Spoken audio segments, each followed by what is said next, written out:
Senator Mushtaq Saab, please. एक issue की तरफ आपकी और जी, प्लीज। की तवज्जो दिलाना चाहता हूं और सेनेटर मिर्जा खान अफरीदी और सेनेटर अफरीदी साहब भी इसकी तायीद करेंगे। जो बॉर्डर एरिया है इसमें माइनिंग की गई है और ये माइनिंग कुछ दहशतगर्दों ने भी की है और कुछ हमारे सिक्योरिटी फोर्सेस ने भी अपनी हिफाजत के नुक्ते नजर से की है। उसी माइनिंग की वजह से सिविलियन आबादी को बहुत ज्यादा नुकसान होता है। गुज़िश्ता दिनों खैबर एजेंसी लंडी में एक चेक पोस्ट के करीब जो हैं हमारे कुछ आर्म फोर्सेस का जो एफसी है उनके कुछ लोग इसी जो माइन ब्लास्ट हो गए उसकी वजह से उनको नुकसान हुआ।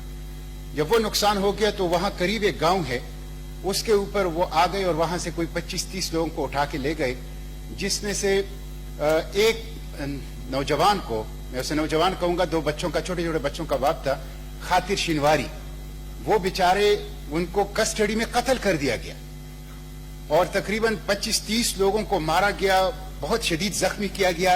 हालांकि उस गांव वाले की कोई गलती उसमें नहीं थी। गांव वालों को जब इत्तला मिली कि इस तरह का हादसा हुआ है तो अपनी चारपाइयां लेकर नीचे गए, जख्मियों को उठा के ले आए, उनकी पूरी मदद की।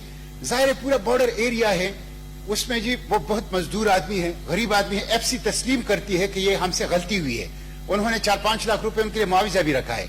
हम एफसी की खिदमत को खिराज तहसीन पेश करते हैं, उनकी बड़ी कुर्बानियां हैं आर्म फोर्सेस की, लेकिन जो काली बेड़े हैं उसके अंदर जहां वो इस तरह का जुल्म करते हैं आवाम के साथ, कस्टडी में खातिर शिनवारी जैसे गरीबों को कत्ल करते हैं, वहां पूरी जो अफरीदी और शिनवारी कबाइल हैं उस वक्त लंडी कोतल में एहतिजाजी जलसा कर रहे हैं।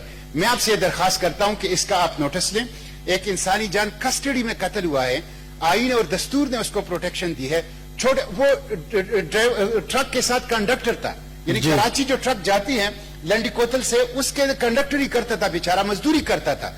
तो मैं एक तो यहां से शोहदा पैकेज उसके लिए मुतालबा करता हूं, दूसरा कि इस मसले को आप कमेटी को रेफर कर लें ताकि हम इसको वहां पे डिस्कस कर सकें। जी, इसको देख लें। The House stands adjourned to meet again on Tuesday.